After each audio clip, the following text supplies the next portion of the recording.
then but that's an older one. That's from last year. I think you re-edited the whole thing. Did you re-edit? No. Or you just chopped it out of a longer episode? Yeah. That's right. Okay. But the other two, Existential Crisis and My Chinese Birthday, we just conceived of and shot in the past 2 weeks.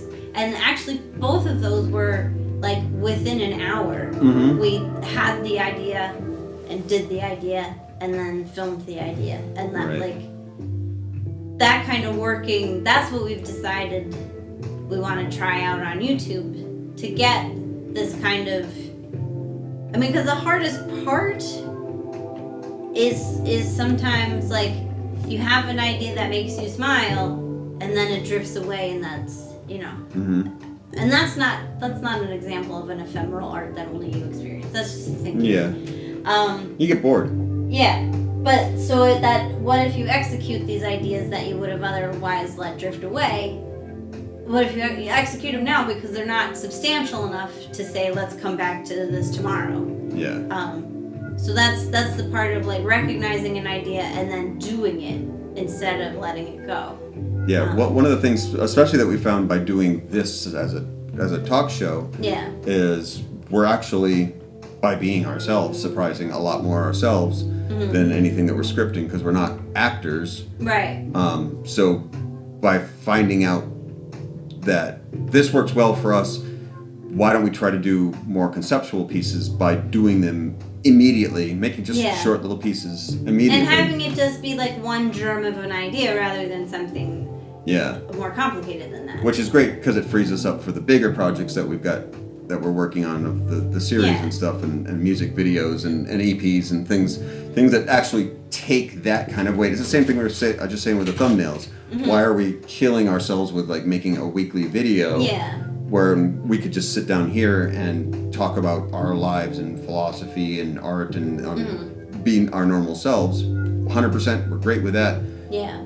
Take our other like little thoughts that we have of like whip out a camera, quick idea, produce that. Yeah. Now all of our brain power is going to making a series or an EP or something. But I think it's not just workload. I think it's also working that way increases our skills of like being open.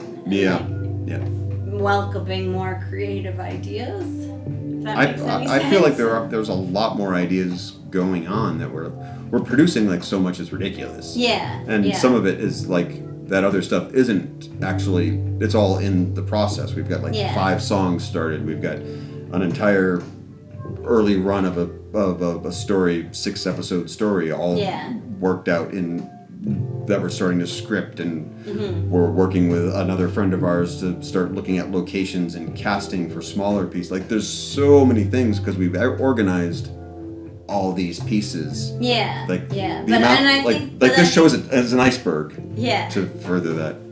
But on the tip.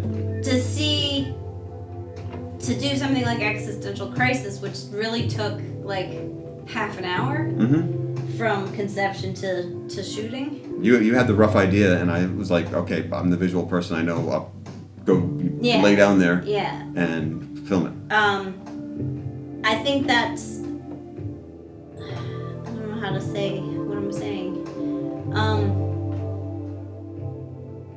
I think it just is like helpful overall in like recognizing the idea instead of like, well, what are we going to write about now? Like, any small thing. I guess it's hard because the effects of this are going to be seen in future pieces that aren't produced yet. Yeah. But it is like... But Existential is a good example of what we have finished. And is up. The idea you need... Not to say that, like, it's so small, it's so easy, but, like, worrying about the smaller moments, I think, helps you deliver a richer piece. Because some of the written pieces that I have completed that we haven't filmed yet are like focusing more on small moments than big ideas, and I think they're richer for that. We've always resisted explaining China because that's far too big. But even like the expat experience in China. Like I can't address that every single day. What I can do it's hard enough is to live. have two goofballs sitting around looking at a new thing that want to buy.